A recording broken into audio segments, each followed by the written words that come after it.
అరకులో వైఎస్ షర్మిలారెడ్డి జన్మదిన వేడుకలు. తెగల ప్రజల నుంచి ఆర్జీలను స్వీకరించిన ఎస్టీ కమిషన్ సభ్యులు శంకర్ నాయక్. రాజమహేంద్రవరంలో అంతర్జాతీయ దివ్యాంగుల దినోత్సవ వేడుకలు.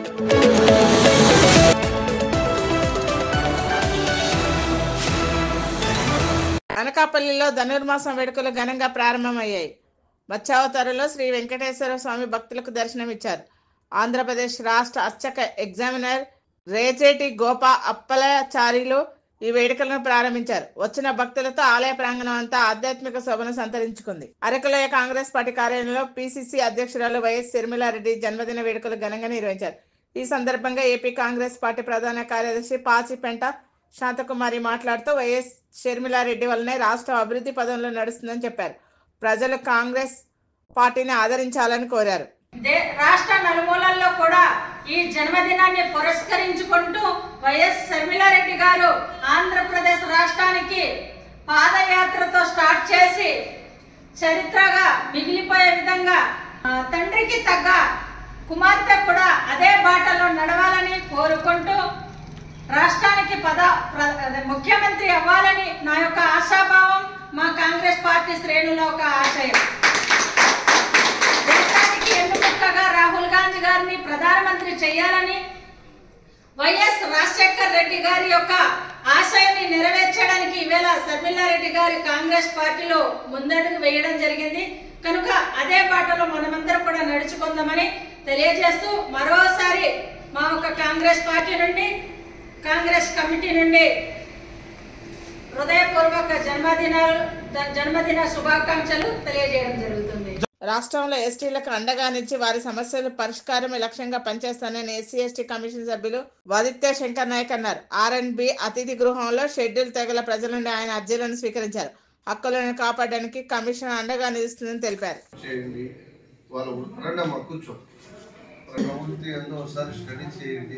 స్టడీ చేసి వాళ్ళందరికీ కూడా ఫస్ట్ ఆఫ్ ఆల్ గుర్తింపు కార్డు ఇవ్వాలి. ఆల్రెడీ మనం ఫిషర్మెన్ పెన్షన్ ఇస్తున్నాం. అవునా? 50 ఏళ్ళకి ఓల్డ్ ఏజ్ పెన్షన్ సార్.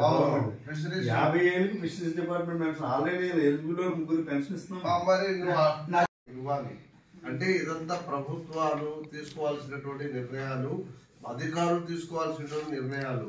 ఇప్పుడు మీలాంటి వాళ్ళు నాలాంటి వాళ్ళు కాదు, ఇవన్నీ ప్రభుత్వము పెద్దలు తీసుకోవాలి. ఇదిగో ఇది మీది, ఇది వాళ్ళది, ఇది అందరిది అనే మాట వాళ్ళు చెప్పాలి. అది ఎక్కడ జరుగుతాం? మేము అతికి రాసుకోకుండా ఏదో ఇప్పుడు ఎస్టీ కమిషన్ మెంబర్ అని ఒక అతి కూడా రాసుకోకుండా పరిస్థితి.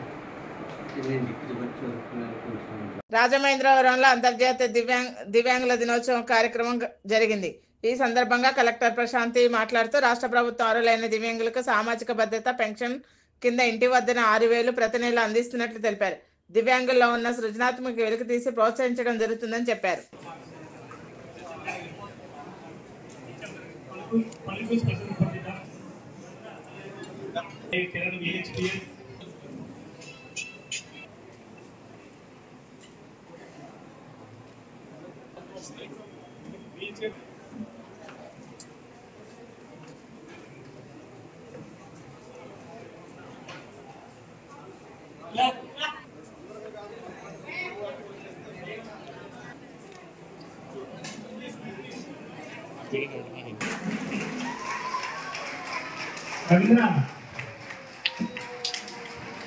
కడప జిల్లా నీటి సంఘం ఎన్నికల్లో చిన్నతూము చైర్మన్ గా కొర్రపాటి సురేంద్ర, పెద్దతూము వైస్ చైర్మన్ గా డి వెంకటేశ్వర్లు ఏకగ్రీవంగా ఎన్నికయ్యారు. ఈ సందర్భంగా బలిజ సేవా సంఘం అధ్యక్షులు సింగశెట్టి వెంకట సుబ్బయ్య మాట్లాడుతూ తాము చేస్తున్న సేవలను కూటమి ప్రభుత్వం గురించి పదవి ఇచ్చిందని తెలిపారు. మా కుటుంబంలోని 2 వ్యక్తులను, మహోన్నతమైన వ్యక్తులను, వీరు ప్రతి ఒక్కరు కష్టపడి సహాయం చేయడంలో కానీ, ఏదైనా కష్టం తెలిసినా ముందుండి నడిపించడంలో కానీ మంచి వ్యక్తులు వీళ్ళిద్దరిని గుర్తించి ఈ యొక్క బద్వేల్లో తెలుగుదేశం పార్టీ కానీ, జనసేన పార్టీ కానీ, అలాగే బీజేపీ పార్టీ కానీ ఈ కూటమి ప్రభుత్వం గుర్తించి వీళ్ళిద్దరికీ పదవులు ఇవ్వడం అనేది చాలా గర్వంగా ఉంది మాకు.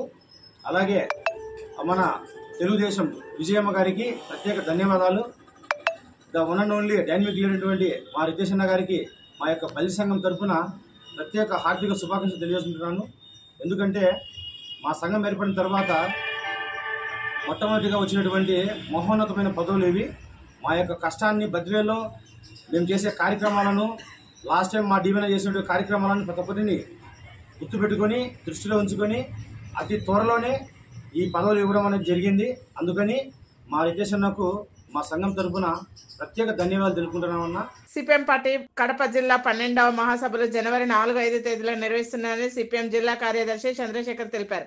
మొదటి రోజు జియాన్ కాలేజ్ వద్ద నుండి ఐటీఐ సర్కిల్ వరకు ర్యాలీ ప్రదర్శన నిర్వహిస్తున్నామన్నారు.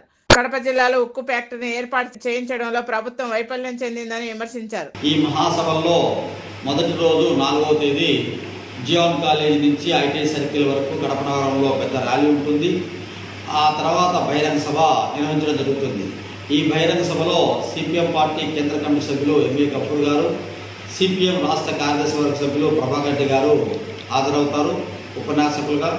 అలాగే జిల్లాలో ఉన్నటువంటి 36 మండలాల నుంచి సిపిఎం పార్టీ సభ్యులు, అభిమానులు, శ్రేయోభిలాషులు, అదే వివిధ కార్మిక, విద్యార్థి, యువజన, ఉపాధ్యాయ, అలాగే వ్యవసాయ కార్మిక, రైతు సంఘాలకు సంబంధించినటువంటి కార్యకర్తలందరూ పాల్గొంటారు ఈ బహిరంగ సభలో.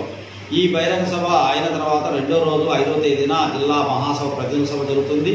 ఈ సభలో జిల్లా సమగ్రాభివృద్ధిపైన పెద్ద ఎత్తున చర్చలు జరుగుతాయి, ప్రాంతాల వారీగా, రంగాల వారీగా. ఆ చర్చల్లో ఈ జిల్లా భవిష్యత్తు 3 సంవత్సరాలు చేయాల్సినటువంటి ప్రజా సమస్యలపైన ఉద్యమాల పోరాటాలు రూపకల్పన చేసి ప్రణాళికాబద్ధంగా ఉద్యమాల పోరాటాలు నిర్వహించడం జరుగుతుంది. ఇందులో ప్రధానంగా జిల్లాలో ఉన్నటువంటి ప్రాజెక్టులకు సంబంధించి కడప ఉక్కు ఫ్యాక్టరీ పార్లమెంటు చేత ఆమోదించబడి విభజన చట్టంలో చేర్చబడి రాష్ట్రపతి ఆమోదంతో వచ్చినటువంటి దాన్ని ఇప్పుడు గత 15 సంవత్సరాలుగా అమలు చేయకుండా దాటవేస్తూ ఉన్నారు కేంద్ర రాష్ట్ర ప్రభుత్వాలు. దాన్ని నిర్మాణం జరిగే వరకు పోరాటం అనేటువంటిది పెద్ద ఎత్తున భవిష్యత్తు 3 సంవత్సరాలు నిర్వహించబోతా ఉన్నాం. కడప జిల్లా బద్వేలులోని సోమశిల ముంపు వాసులకు ఉద్యోగాలు ఇప్పిస్తామని చెప్పి మోసం చేసిన జోగు రామస్వామిని అరెస్ట్ చేయాలని సోమశిల ముంపు వాసులు ప్రభుత్వాన్ని డిమాండ్ చేశారు. బద్వేల్ పట్టణంలోని తిరుమల తిరుపతి దేవస్థానం కళ్యాణ మండపం దగ్గర ధర్నా చేపట్టారు. ముంపునకు గురి ఆర్థికంగా ఇబ్బందులు పడుతున్న దాదాపు 364 మంది దగ్గర డబ్బులు వసూలు చేసి ఉద్యోగాలు ఇవ్వలేదని వారు మండిపడ్డారు.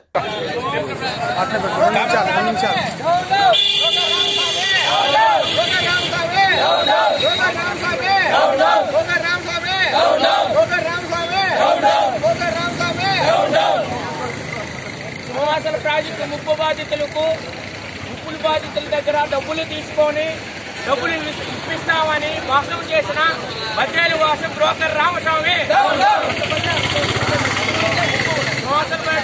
కడప జిల్లా బద్వేలులోని 10 గ్రామాల్లో శ్మశాన వాటిక స్థలం లేక ప్రజలు అనేక ఇబ్బందులు పడుతున్నారని సిపిఎం నేత నగేష్ అన్నారు. శ్మశాన వాటిక స్థలాలు కేటాయించాలని డిమాండ్ చేస్తే ఎంఆర్ఓకి వినతి పత్రం ఇచ్చారు. శ్మశాన వాటిక స్థలం ఇచ్చినట్లు ప్రభుత్వం రికార్డులో నమోదు చేయాలన్నారు.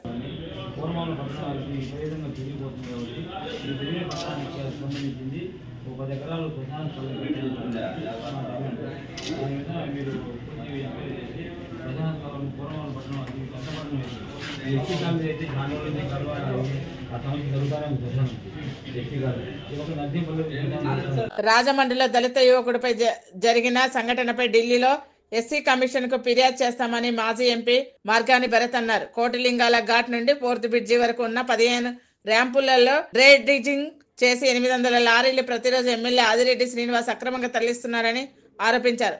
బీసీ సామాజిక వర్గం పట్ల కూటమి ప్రభుత్వం అనగదొక్కే వైఖరి అవలంబిస్తుందని విమర్శించారు.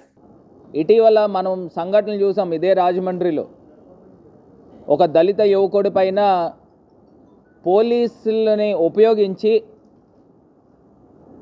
నగ్నంగా స్టేషన్లో నుంచోపెట్టి దళితుల యొక్క మనోభావాల్ని దెబ్బతీసే విధంగా వాళ్ళ యొక్క వ్యక్తిత్వాన్ని, వాళ్ళకున్న వ్యక్తిత్వాన్ని హననం చేసే విధంగా ఏ రకంగా ప్రవర్తించారో సాక్షాత్తు ఢిల్లీ వెళ్ళి national human rights commission, national SC commission కలిసి వాళ్ళకి నివేదిక ఇచ్చి రికార్డెడ్ ప్రూఫ్ వారికి ఇవ్వడం జరిగింది.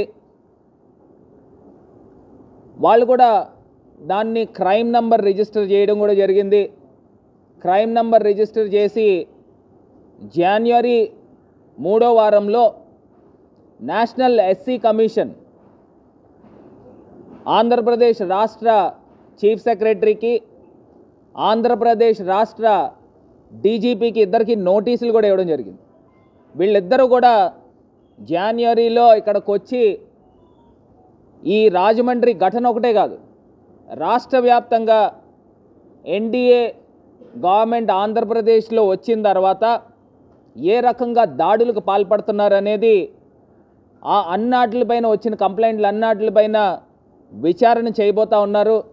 నాకు ఒకటి అర్థం కాని అంశం ఏంటంటే, ఇప్పుడు దాకా సిఐ డైరెక్ట్గా తీసుకుని వెళ్ళి బట్టలు ఊడదీసి పోలీస్ స్టేషన్లో సెల్లో వేసి నుంచోబెట్టిన దానికి ఇప్పుడు దాకా ఏం యాక్షన్ తీసుకున్నారు? మేము 3 టౌన్ పోలీస్ స్టేషన్లో కేసు కట్టాం, దానిపైన ఎఫ్ఐఆర్ రిజిస్టర్ చేశారా? లేదు. Master key TV, please like, share and subscribe master key TV.